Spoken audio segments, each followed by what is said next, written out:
Hello, welcome to Ask Us About Searching for Jobs or Internships. I'm Rebecca Nelson, the Associate Director of the Career Planning and Development Center at Webster University, and I'm joined by Carrie Lee and John Holste, who are Assistant Directors of the Career Planning and Development Center. Carrie's the Career Advisor for students in the Walker School of Business and Technology and the School of Education, and John's the Career Advisor for College of Arts and Sciences, Leisure Dean College of Fine Arts, and School of Communications. And both Carrie and John are here to answer your questions today. This session is being recorded and you'll be sent an email by the end of the day tomorrow that will include the recording link, any resources that John and Carrie share today, and information about how you can connect with our office for additional assistance outside of these sessions. And that email is going to go to the email address associated with your Handshake account. So for current students, that's going to be your Webster email address.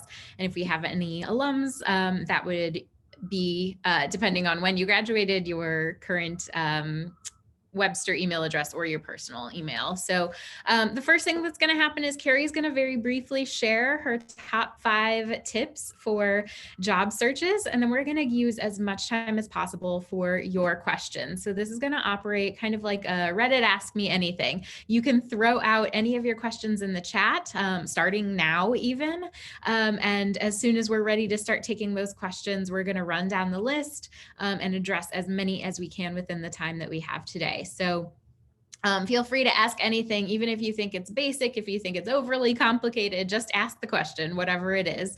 And we will also have several of these sessions throughout the semester about various career development topics. So if you have questions about another area within career development, you can join one of those future sessions, or you can schedule an appointment with John or Carrie. So let's go ahead and get started with Carrie's advice.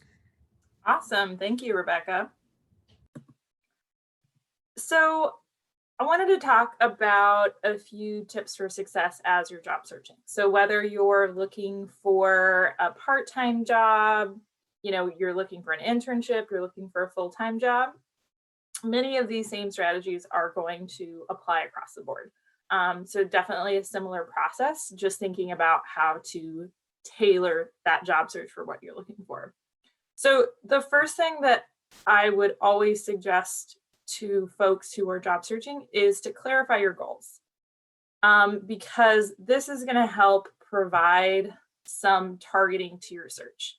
Because if you are, maybe say a business major, you're looking for an opportunity in business, and you haven't really thought much beyond that, there's tons of opportunities out there, right? So how do you know what type of a role you're looking for?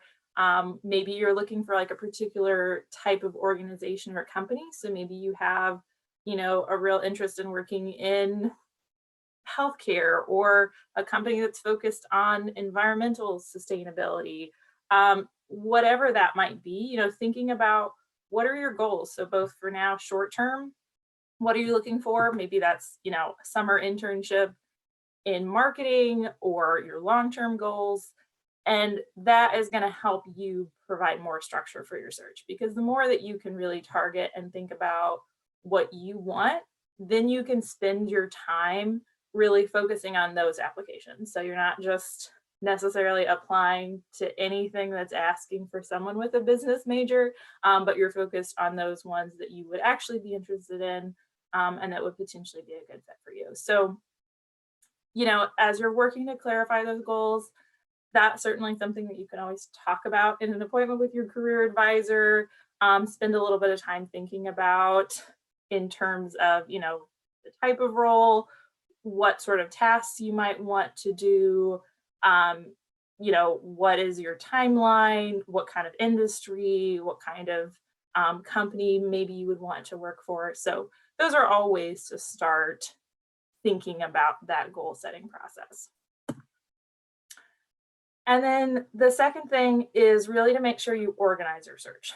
Because I say this even from my own experience with job searching, it's so easy when you have something that needs your resume and you are searching on your computer, and then you're like, well, there's 10 different versions of my resume.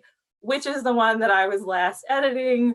which was the one that I tailored for this specific type of role. So at the beginning, figure out what way is going to work for you. So, if that's like having a particular folder. So, all of my summer marketing internship application materials are all going in here.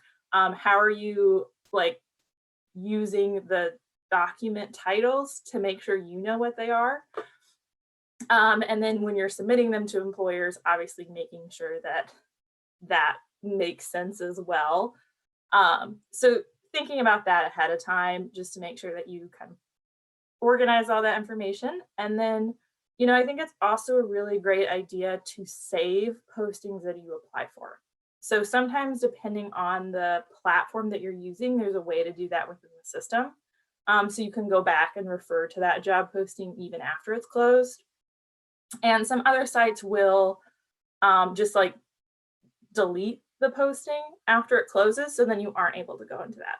And so the reason why I say to save those postings is because if you get an interview, it's really good practice to go through that job posting and see what are they asking for, what are the main responsibilities. So, depending what platform you're using, if there's a feature to save them, if you want to save those job posting as a PDF, but have some sort of process to keep that information organized.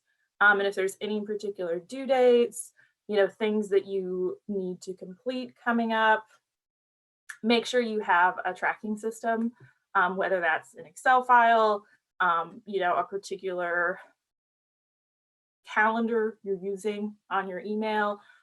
So just make sure at that start of your process, you're thinking about how to organize it. And then make sure you're identifying relevant job posting sites. So obviously Handshake is a great place to start.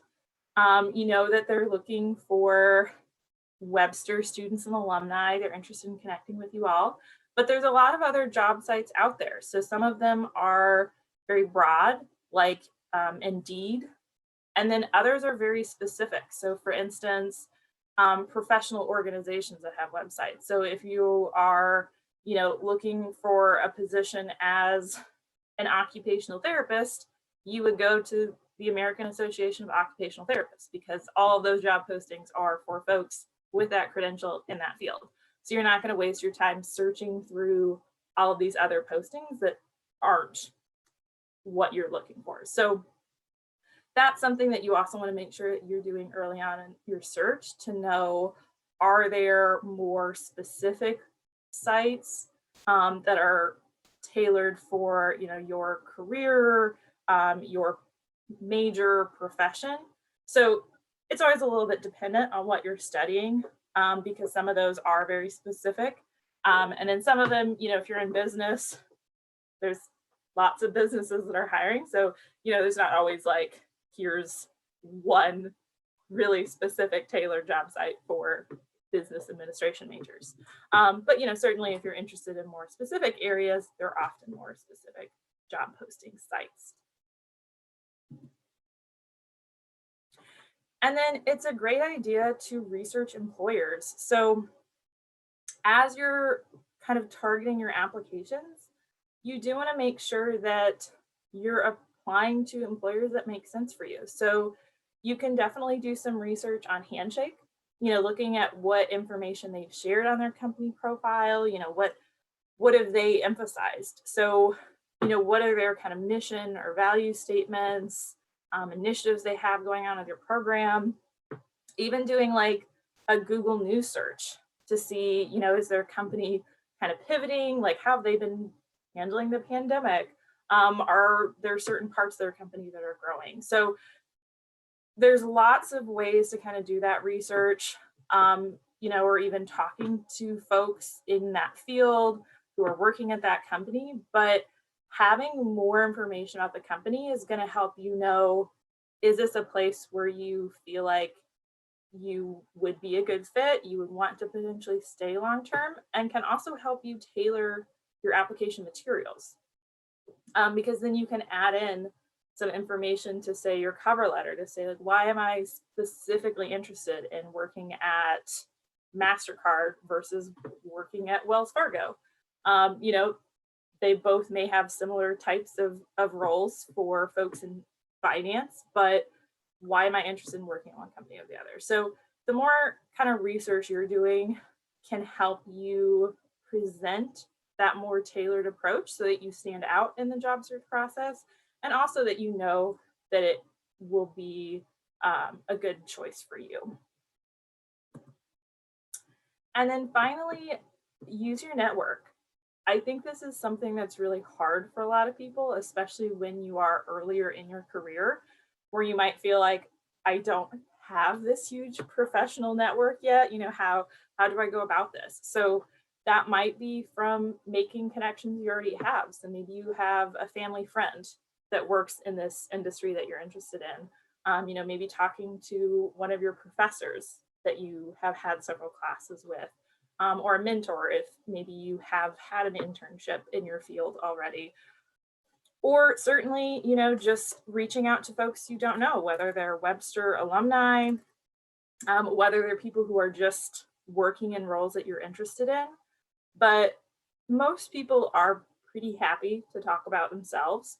And so that can be a really great strategy for you to learn more, to say, what is it like to work in this field every day? What do you think helped made you successful, in your job searching process? So getting that really specific information from people who are doing that work every day is often going to be the most valuable information you can find. Because it's great to do research on the internet. There's lots out there, but at a certain point, you want to be talking to people who are doing that work every day. So there's lots of strategies to do that, but use that network, because it is sometimes about that who just as much as, yes, you have the appropriate qualifications for the job. So being able to network along with putting in all of those applications is just going to help you stand out more in that process and be better prepared. So those are my top tips, and we are certainly open to any questions you all might have. All right. Thank you so much for those tips. We already have a question coming in. So for everyone else, feel free to start typing those into the chat. I'll just take them as they come in. So John, maybe you can start with this one. So hello and guten Tag. I'm a master's psychology student at Webster's Vienna campus. Any tips for American students looking for work abroad? Any job search engines or services that come recommended either for psych/counseling students or expats in Europe? Yeah, and that is a fantastic question. And we actually do have a resource which is kind of built into Handshake in a way, or located in Handshake, that would be quite valuable given this situation. It's called Going Global, and it's accessible in Handshake if you go to Career Center and then Resources and then click on Going Global. And what that is it is a listing of job and internship opportunities worldwide. So it's not just relegated to the United States. You can go through and search for job and internship opportunities, but it also has career guides based in different areas. So it provides a lot of great information based on countries or specific international cities related to job search engines that are useful there, or job search resources that are useful there. It also contains some different information about kind of customs and things that might differ from country to country. So like the application process, how that typically plays out in, say, Vienna versus in the United States, because there are some obviously cultural differences that go into the job search process and the application process. So that is definitely one that I would take a look at. And then I would also go back to what Carrie mentioned with research employers, kind of get a feel for what some of the employers are that you might be interested in, where you would like to get that opportunity. And I really like to think about, so I know what I want to be doing, but who's doing what I want to be doing, and thinking about it that way. What are some of those organizations, and what are some of those different directions that you might want to look in more intently. So yeah, I think start with Going Global. That would be a good place to begin. But then, really all of what Carrie mentioned, also researching or engaging your network. So you might want to hold an informational interview with someone who is located in an international city of interest. You might, and part of that is connected too. So I think it's really useful to connect with people and get their insight about which employers you might want to identify and what relevant jobs, job posting sites they recommend. Because chances are, if they're in that field and working in that field, they probably are familiar with different resources. So in addition to that, I'd like to just find out and ask sort of how their career journey has looked, what has sort of led them to where they are today. So that can give you more information about different steps that maybe you're not thinking of, or different things that you might want to look into. So yeah, and then let me take another look at this. I would also do some research in terms of if any special visas or anything needs to be accessed in order to make that a reality. So you might want to connect with someone or do some research to do that as well. I think I saw Yanka jump on the call. So international recruitment and services may be another resource that you can kind of check in with and learn more about if there are any sort of visa issues that need to be addressed in order to conduct a job or internship abroad. Yeah, great question. Thank you so much, John. One of the things that whenever I see someone ask about a very specific field, that for me, what always comes up is professional association job boards. Mm-hmm. So for example, in the United States, we're looking at like the American Psychological Association or the American Counseling Association or state branches of those. And so there are going to be associations like that exist for every single country or possibly just for Europe as a whole. So it's worth looking at, is there an Austrian Psychological Association? A lot of psychology started in that area, so I would assume so. Or like a European Federation of Psychologists, I think is one that exists. So most of those associations will have jobs posted on their websites for either sometimes just for members, but oftentimes anyone can access those. And this goes for everyone on this call, for your particular fields as well. Those professional associations are a great resource for bypassing something like an Indeed that has so many jobs that you have to sort through. You're automatically getting just to the jobs in your field. So that is one that I would recommend as well. Carrie, maybe you can address this next question, which is a great one as well. I'll be graduating in April. When should I start seriously looking and sending out applications? Can I start this process shortly before graduation, or should I wait until I've officially graduated? I'm loving that that's a question. Please go. Absolutely. Yeah. So, I would always kind of think about this from an employer perspective. So there is kind of a balance there where I would definitely start applying to jobs before you graduated, because, if you're on track to graduate, doesn't seem like there's going to be major issues with that. Then when employers post, depending on their urgency, they may have the job posting open for a week, 2 weeks, a month. They go through the applications, decide typically who they want to do a first round interview with. So often a phone call, could be a Zoom these days, and then kind of narrow that down to maybe their top 2 or 3 people, and then do another longer interview with them, either Zoom or in person often. So when you're thinking about that kind of multi-step process, that could easily take 2 months to post a job, have people apply, look at their applications, interview with them. So if you're wanting to start a job pretty soon after you graduate, this is a really great time now to start looking at opportunities and applying for them. So some companies may specify starting date. And so especially if it's a situation where maybe it's a little bit later, so they're like, well, we want to start putting that out there now, but this position wouldn't start until June for whatever reason. They may have that listed, and so you can use that. But otherwise, if they don't have a job listed, it's typically in time hiring. So they would be looking for someone ideally to start in the next month, 2 months-ish. So this is a really great time to kind of get all of your application materials together, start looking at things, start applying, so you can make sure to have all of those opportunities open and that you're going to be looking at those, because that first job search is often the longest. Just because if you haven't had as much experience because you've been a student, which makes sense, sometimes it takes a little bit longer than if you've already been in your job 5 years, you already have a job, and you're just looking to kind of make that next step or, make a lateral movement. So it wouldn't be uncommon for someone to have a job search that lasted like 3 to 6 months. So this is a great time to do it now.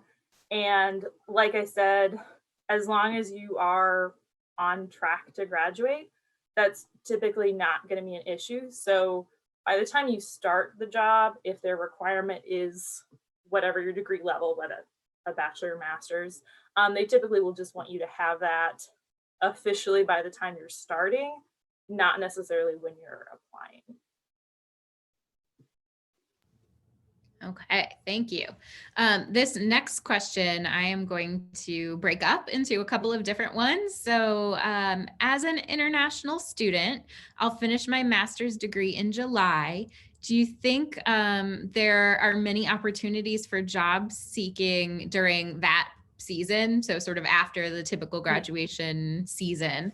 And then do you think the pandemic is going to affect searching for jobs significantly? Yes. Go ahead, John. You can start off. Sure. Well, I think, the pandemic is something that is certainly altering the landscape in terms of the opportunities that are out there. I think we are also seeing that there may be an increase in remote opportunities, which may be a result as well. And I can't remember, did they happen to mention the degree type or the type of position seeking? No. Okay, having that information would definitely, make answering this a bit more. I could be a bit more specific. And then I think, in different industries, there may be times in which sort of more jobs are posted or more job opportunities are prevalent. I know that with teaching specifically, there's, around March and then towards the beginning of the school year are some big times where a lot of districts will be looking for to fill opportunities. So I think depending on the industry, you may see that there's some kind of fluctuation in terms of how many job opportunities are available. And then with the pandemic, like I said, I think we're all kind of waiting to see how this looks. I think things will look a little bit differently. But I do see that there's kind of an increase in remote opportunities that are becoming available. So, Carrie, I don't know if you have something to add to that. Sorry, just to interrupt for a second. Got word this is an MBA that we are hearing from. Sure. Yeah. So I totally agree with what John said. There's always going to be opportunities available. People leave their roles, retire at any point in the year. So I would say sometimes for really specific program hiring, those are in a particular timeline. So for instance, some companies have like leadership development or management trainee programs where, they have like a year or two where you rotate to different departments of the company because they're training you to then be placed in, this like management level role per se. So for something like that, there often is a very specific hiring deadline because they want to have this group of people they've hired at the same time. They're training you all at the same time. So for something like that, yes, there is timelines, or some companies or industries do kind of have those fluctuations during the year. But beyond that, there's always going to be opportunities. So you might see some entry level positions where if it's a new position, they're looking for someone more entry level, they might try to kind of target that graduation time, kind of spring. So if you're seeing those two, like I said, if this is a job they're posting in May, it doesn't mean you can't apply to it, because by the time the job search process works out, they make their decision, you still potentially could be eligible for that. And then just kind of the other thing is being aware of, like, if, I can't remember, did they say they were an international student? Yes, So there was an international student, and I actually wanna, if I may add, I see a lot of attendees who attended our OPT workshops. So to piggyback on all the wonderful advice that John, Carrie, and Rebecca are giving, with international students, keep in mind the timeline of when you have to apply, and that you cannot collect more than 90 days of unemployment. So for you more than others, you really have to start being more proactive and start working with this wonderful team so that you can get advice as early as possible, because often students wait until they get an EAD card, and that's when they start looking, and that's way too late. So yeah, I completely agree with Carrie, John, and Rebecca to start early, even though you are not holding your diploma in your hands. Start as early as you can, so you are not going to be stressing about counting those days towards 90. Thank you. yeah, absolutely. Thank you for adding that in, Yanka. All right. So our next question, is there any person that I can contact to help me fix my resume and prepare for a job interview? There sure are. You have a career advisor, a dedicated career advisor. Rebecca mentioned the different schools and colleges that Carrie, myself, and she are representative of. So, depending on your major, you definitely do have a career advisor. So I would absolutely recommend connecting with whoever that may be and setting up an appointment. We can help with both the areas you mentioned, really anything pertaining to your career development we can assist with. So tailoring your application materials, whether that's your resume or CV or your cover letter or your LinkedIn profile or Handshake profile. Mock interviewing and doing sort of a dry run before the real interview is also something that we can assist with. And then really, even if you're not exactly sure what your goals are, we can help clarify your goals. We can help have the job and internship searching process and kind of assist in any way we can with that. So yeah, you definitely have a career advisor, and we definitely recommend connecting with us. We offer a variety of appointment modalities. Most common are via Zoom or phone calls. So we can definitely connect with you and get a bit more individualized with the services that we offer, depending on what your goals may entail. Yeah, and we will send out an email in the next day with any resources we mentioned. So that will have information about making an appointment. The easiest way to make an appointment is going through Handshake. So as a current student or alumni, you should have a Handshake account that you can log into with your connections, login information. And then if you just go to that like Career Center tab and click appointments, you can just click a time on the calendar that works for you. So if you aren't sure how to access Handshake, anything like that, you can of course always reach out to our office with any questions and we can help you set up an appointment, but that's often the easiest way to do it. Now I added into the chat which schools and colleges are assigned to John or Carrie, just in case some people missed the beginning of our conversation today. So our next question is, what would be a general first step for someone with basically no job experience? Should I look for jobs tailored to my major, or should I look for just any job to get something on my resume? Yeah, that's a good question. So, I think like a lot of things, I'm always going to say it depends.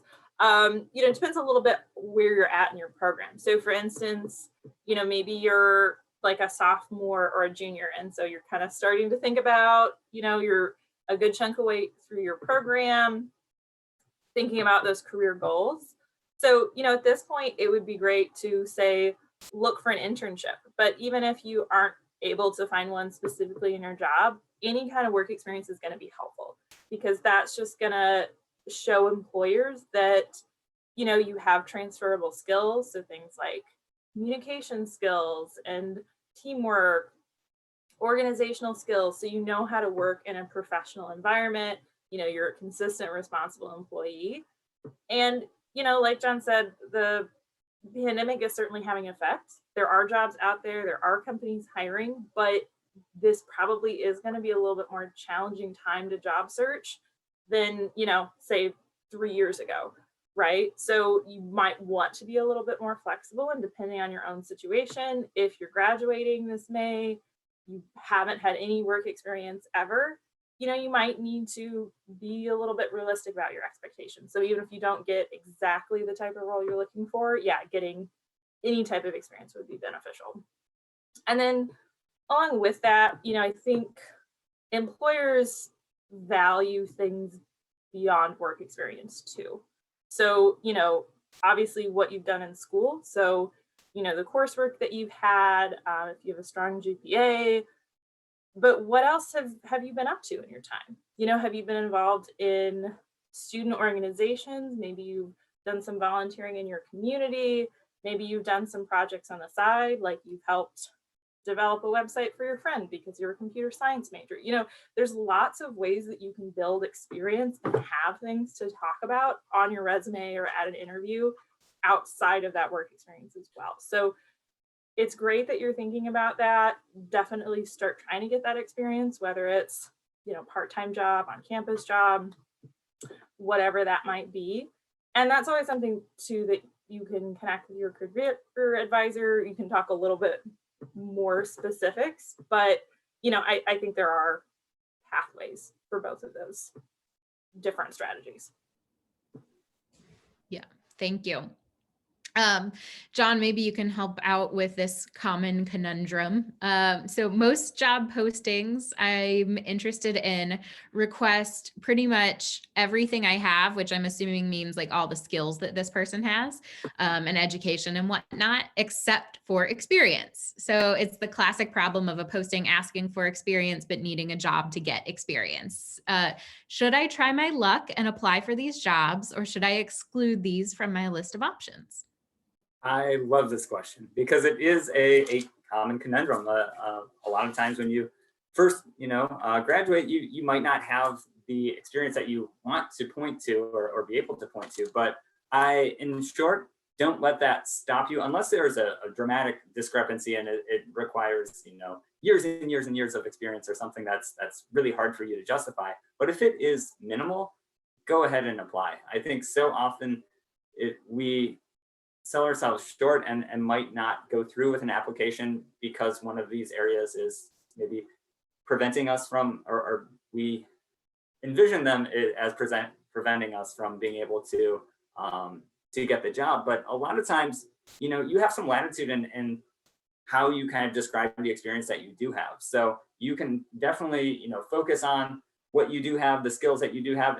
It sounds like, if it's just a matter of X amount of years of experience, that might not be something that prevents you from getting that job. A lot of times, you can sort of think about job postings as an employer's wish list. So that's ideally, if they had their druthers, they would have all of these different items, and their ideal candidate would have X amount of years of experience.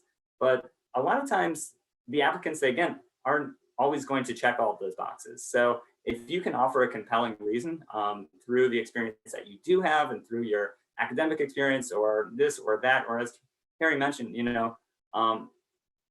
employers aren't always looking for just experience. Some of those aspects like, enthusiasm and some of those intangible aspects can be quite beneficial if you can kind of express those through an interview or something like that as well. So in short, unless it's a very dramatic difference in terms of how much experience they're requesting, or if it's one of those things that it has to do with, if it's just kind of one of those aspects that like a certification or something that you must have that you don't have, then that's a different story. But if it's just a matter of a few years of experience that's preventing you from going through with it, I would go ahead and apply and just do what you can to describe the experience that you do have and to showcase to the employer that despite the fact that you don't have those years of experience, you do have a lot of great experience to draw from. What's that old chestnut? You miss 100% of the shots you don't take, right? So just apply, just apply. So I did want to give a little reminder about the CPT workshop for international students. So if there are any international students on our Zoom today, that there is a curricular practical training or CPT workshop for F1 visa holders. And that's tomorrow. So 11:55 a.m. Central Time. And that workshop is on Zoom, and I will put the information to register in the chat for anyone who's interested. So that's there. Okay, so we have another question. I'm a master's ITM student, and I'm almost halfway done with my master's degree. I live in Madison, Wisconsin, and I have a BS in petroleum and natural gas engineering. Thank you for that background information. I don't want to work in the oil industry, at least as a petroleum engineer. That's why I'm doing this master's program, in order to give me flexibility to move in different areas. I feel like I don't have enough experience. Oh, I'm sorry. I don't have enough courage to apply for jobs because I don't have experience. Does lack of experience, is that a big problem for finding a job or internship? By the way, are there any student organizations at Webster that I can be a member of if it's valuable to have on my CV? Yeah, so I think you're definitely good to start thinking about these things now while you're still in your program. So yeah, there are a lot of different student organizations through Webster. So some of them are kind of academic focused. So I know there's like a sports analytics club that a lot of our students who are kind of in that business and sports management emphasis area are part of. So there are some like that are connected to particular like careers or areas. And then there's also kind of social ones too that are about particular hobbies or interests. So every student organization, I think, is operating a little bit differently based on their leadership, but you know, none of us are having large gatherings of people. So absolutely, there's the Involved at Webster website that you can look through to see if any of those are of interest to you, and you would likely be able to join by Zoom, because probably they're having virtual meetings these days, even if you aren't here in the St. Louis area. So yeah, I think that would be great to think about. And then there are also professional organizations. So even if they're not through Webster, there's organizations like, say, CompTIA that are focused for professionals in the IT sector. So there often are student level memberships where, depending on the organization, they might be free if you're a student. It might be kind of a nominal fee, like $25, $30, or they might be a little bit more expensive, you know, kind of like more like that $75, $100 range. And we actually have a program called the Professional Association Membership Program. So if you're a current student, we typically do this every semester where you can apply, and then we can select several people to pay for that student membership fee. So if that's a barrier for you and something that you'd like to be involved with, definitely look into that. So we don't reimburse you. So if you join a membership and then say like, oh, will you pay for this? Like, we can't do that. We have to pay the organization directly. So you would need to win that award before joining it. But we can send out more information about that. So yeah, getting involved, great way to get experience. And then definitely thinking about, you know, like internships, things that you can be doing now, or certainly networking, because actually lived in Madison for a little while.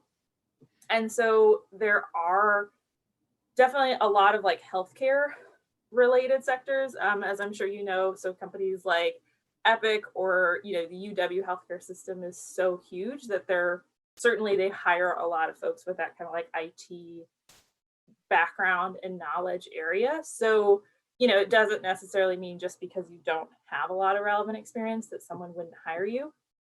It's just being able to kind of talk about, like what projects have you done in your classes? How could you relate some of those transferable skills from your work experience, even if it's not content related, but probably some of those skills are going to work for you. And then, yeah, seeing what like internship things like that would be available to you, because oftentimes companies will consider graduate students as well as undergrads. So even if they don't say, well, we're open to hiring master's students, like John mentioned, that kind of 75% qualifications you're meeting, go ahead and apply, because they often are open for that. They may just not have ticked that box on the job posting site. And, we're always happy to connect more one-on-one too. And if you are interested in the ProAmp program, the application deadline is March 7th, I believe. So you got a couple weeks to get those applications in, and the information about that is in the chat as well. Yes, definitely. I've just popped some links into the chat while you guys were talking, but those will also be in the email that we send out tomorrow. So if you lose track of that link, you will have access to it in the email. So we have time for a few more questions. So if you have any additional questions for John and Carrie, please feel free to type those into the chat, either to everyone, or you can direct message me. Some people have been doing that. So feel free to keep going, since this is your time to get anything answered that you want. While we're waiting for questions to roll in, I also wanted to mention that internships are a little bit unique in that a lot of times there may not be a formal or structured internship opportunity that you can find online or things like that. But if you make a compelling case to an employer of interest or someone and get in touch with the right person, a lot of times there may be an opportunity to sort of build an experience for yourself. I know out of personal experience, I had an internship at the CPDC, and there was no formal internship opportunity that was ever listed, but I kind of utilized my network in order to learn about, and sort of with the assistance of some on this call, kind of create that opportunity from scratch, more or less. So if there is if you're doing that employer research and you find a place that you just feel would be a great place to get an internship opportunity, but you don't see anything posted, that might not mean that that there is no opportunity there. You can more or less, if you offer that compelling reason, convince someone to create an opportunity for you. So that is also something I wanted to point out as well. Yeah, absolutely, John. That's a great point, because I think even back to, Yanka's point, like for international students, like being proactive in your job search is really important. So not just reactive, but thinking ahead, trying to create those opportunities for yourself. And even things like, nonprofits can be something great to look at. So, sometimes they may not have paid opportunities because they just don't have the budget to do that. But if you're open and able to, like do an unpaid internship, for instance, that's definitely a scenario where you could say like, hey, I'm really interested in what your organization does. These are the skills that I have. I would love to, be able to contribute and help you in this mission. So, there's definitely been students who have done that, where maybe haven't been able to get that official internship, as you said, John, but they've kind of created that, and then can talk about to say, hey, I'm a computer science major. I helped this organization, make some updates to their website, or add these features. So that's absolutely something that you could keep in mind to help yourself create those opportunities.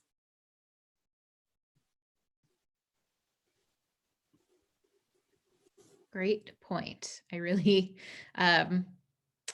appreciate seeing when our students are proactive or are creating experiences working with faculty members on projects, or, kind of coming up with their own projects to help build that experience. So that's a great idea, and also great point that, especially with internships, they're not always formalized, and just because it's not posted doesn't mean that an internship couldn't exist and then eventually turn into a full-time job for someone like John Holste here.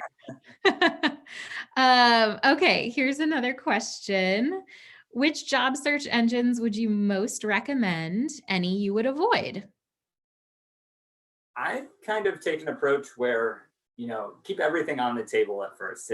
I really think, in looking at these tips for success, the best way to approach it is to diversify your job search approach and use as many strategies simultaneously. So I wouldn't necessarily say definitely avoid any, unless, there are some that may not be legitimate, and there are some kind of components that might suggest that they're not legitimate. But there are definitely some I'd recommend as well. So depending on what industry you're interested in, looking at some industry specific job search engines would be useful, but then also looking at more general job search engines as well. So Carrie mentioned Indeed and things like that contain a lot of different job opportunities all over the place, and that would be good. But also pair that with more industry specific job search engines. And if you're not exactly sure where to go to look for those, you can definitely meet up with your career advisor, and we can assist you with locating those. But that's also something that, using your network, and if you were to reach out to someone for an informational interview, find out from them, what are some different industry resources you would recommend. And a lot of times making that connection and asking someone will uncover a lot of information that will be brand new and that you might not have considered originally. So these are definitely some strategies I would use.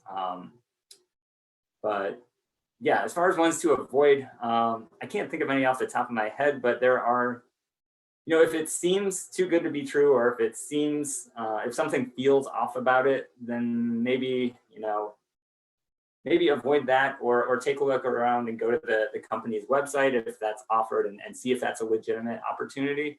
But yeah, I can't think of any off the top of my head that I would say like stay away from or anything like that. But Rebecca and Carrie, if you have any that are on your list, that'd be interesting to hear.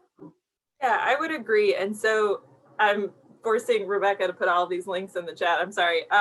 We do actually have a guide called, avoiding red flags or like fraudulent job postings, because unfortunately, there are scams out there in the world. So things where like they post this job opportunity, you're excited, you apply, and then they're like, oh, cash this check for us. And then, they bounce the check, and then you're on the hook for that money. So, there are some kind of common scams out there that unfortunately can make their way onto otherwise legitimate job sites. So there's some things to kind of look for or think about in that guide to make sure you're avoiding anything like that. But yeah, in general, I would say it's really more of a preference. So for instance, some people don't really like the layout of Indeed. They prefer to look for postings on LinkedIn or Glassdoor, because oftentimes, companies are always going to post on their own website, but then will often post on others. So they may post on their website and LinkedIn and Indeed. So they're posting the same job multiple places to, round out their candidate pool. So sometimes it is just a scenario of like, I find this user interface or, notifications, whatever that might be, better. Or like when I'm searching for job postings, there just seem to be more on ZipRecruiter, say, than Indeed. So yeah, not necessarily ones that I would say are inherently better or worse, but often just kind of a matter of preference. Yeah, completely agree with all of that, as well as I think sometimes it's the way in which you engage with the board that makes the difference. So for example, If you were to upload your resume and wait for responses, a lot of the responses that you're going to get might be for positions that are uninteresting to you. And it may be better for you to search through the job board and specifically apply, only submitting an application when you have an interest in that position and not sort of leaving your resume available to the public. That also opens you up to some like identity theft possibilities and things like that. So we always recommend, sort of being a little bit more judicious in how you utilize those large job boards. Any other questions? Yeah, I'm seeing comments, things like getting spam mail from Monster and places like that. That happens. Okay, should I start looking for part-time jobs or internship opportunities during my program? I'm usually taking 2 courses each semester. And that would be a lot if you're in a master's program, and this person is. So Yeah, I would really think about how much time you do have to dedicate to an internship or to a part-time job opportunity. If you find that through your coursework, you just don't have that much time, or at the end of the day, you don't have the time or energy, then I would consider holding off. But if there is a way to do it, if that doesn't seem like that would present an issue in terms of timing or things like that, and then also thinking about your schedule too, if that fits in terms of when your classes are held, and whether that opportunity would disrupt that schedule. I would think about that. So I think it definitely depends on kind of where you feel personally in terms of how much time you have and how much energy you have to dedicate to that. But if possible, that could be a really good a step in the right direction, would really kind of help generate some new experience. But if not, I think it certainly makes sense that if you want to focus on school, and if school could potentially be negatively impacted by engaging in something else, then maybe reconsider. But yeah, Carrie, do you have any additional insight about that? Yeah, and I would think about what are ways that you can gain experience. So obviously, like part-time jobs, internships are great ways to do that. And so, yeah, there's that balance where you don't want to damage, your academic progress.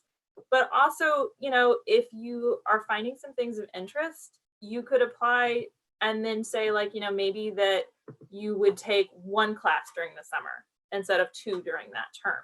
So then that you would be able to have that time to do an internship, to have more relevant experience and potentially put yourself into a better spot. So there might be some things like that where, you're not totally throwing off your graduation date, you're taking a whole semester off, but, maybe for that like particular term, going half-time once in that. So that's kind of an option to think about.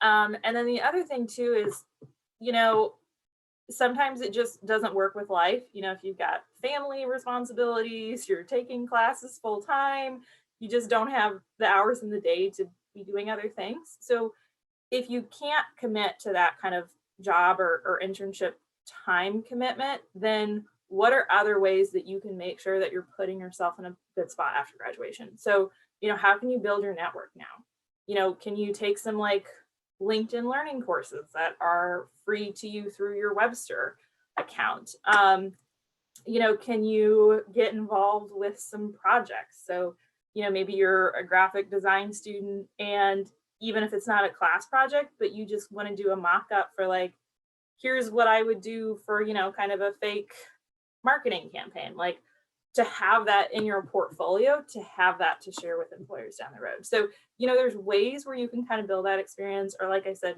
volunteering, even if that's not like a full-time commitment, but it shows that you're doing something, you're thinking about how to kind of get connected to that ultimate career goal that you have. I think it also kind of depends on what the goal of the part-time job or internship is. Mm-hmm. If it's simply to get exposure to a new industry or something like that, you may want to engage in some like informational interviewing that could potentially lead into job shadowing, or something where it's a shorter term event, but it still provides a glimpse into you know, someone working in that industry. So that might also be an idea if that's sort of the goal of the internship or part-time job. Excellent. Thank you. We probably have time for like one more question if anybody has final thoughts. I will also say, like, if an internship course is something that you could do as part of your degree program, like if one counted towards your degree program in terms of credit hours, that's a way that you can actually do an internship and be enrolled in usually like 3 credit hours, but you're not necessarily in class all the time. Like you maybe have a meeting with an advisor, or you'll have intermittent meetings throughout the semester for that course, but the course load is doing the internship. So you're kind of, you know, accomplishing 2 goals at the same time. Okay, not seeing anything else in terms of questions. So I'll give it maybe another 30 seconds or so in case anybody's typing. Hi everyone, this is Mehmet. I just wanted to say thank you. I think that was helpful for me, and I think it will be more helpful to have maybe more kind of this event or whatever you call. And yeah, that's all I can say now. Thank you again. Thank you so much. Yeah, we absolutely are having more of this type of event. So we hope you will join us. Maybe I shouldn't mute myself while I'm talking. Pardon me. So our next event that will be similar to this is Ask Us About Networking. And that's going to be March 3rd, also at noon Central Time. So that session is going to be in Handshake. So you can register in there, and we'll also be sending out emails and putting it on our social media. So you can find out how to join that event in a variety of ways. And so I really just want to thank you all for engaging in our chat today. These are only successful because you all are so wonderfully involved and asking questions. We really appreciate that. And so as I mentioned at the beginning of our session, you're going to be receiving an email with the recording, links to a lot of resources that John and Carrie shared today. I've been noting those, and so you'll get links to all of those as well. And then individual or information about how to individually connect with your career advisor if that's something that you would like to do. So with that, I want to thank you all very much and hope you have an excellent rest of the day. Thank you. Can I ask one more question? Oh, sure. We've got a couple more minutes. Go for it. Yeah, I was going to ask, will you have any event that you can like connect your students with employers? That will be really helpful, I think, if you have any kind of event in the future. So in Handshake, there are also a lot of employer sponsored events that are posted in there. Our office has from time to time like virtual career fairs. We had one that just ended. So I don't know that there are plans for another like large scale fair like that. But we do have information sessions that employers will host throughout the entire semester. So if there's an employer that or an event that is of interest to you, you can absolutely sign up for those and speak face in a similar kind of environment to this, where you're getting information about a company, and then you can ask them questions, learn about how to apply specifically for roles within that organization. So yeah, those do exist, and I definitely encourage anyone to join in on some of those events. Thank you for that question. Thank you again. Yes. Mm-hmm. All right, everyone. Well, we'll wish you a very nice rest of the day, and hope for those of you in areas that are frigidly cold, I hope that you stay warm. So we'll see you on March 3rd to talk about networking. Thank you, everyone. Bye.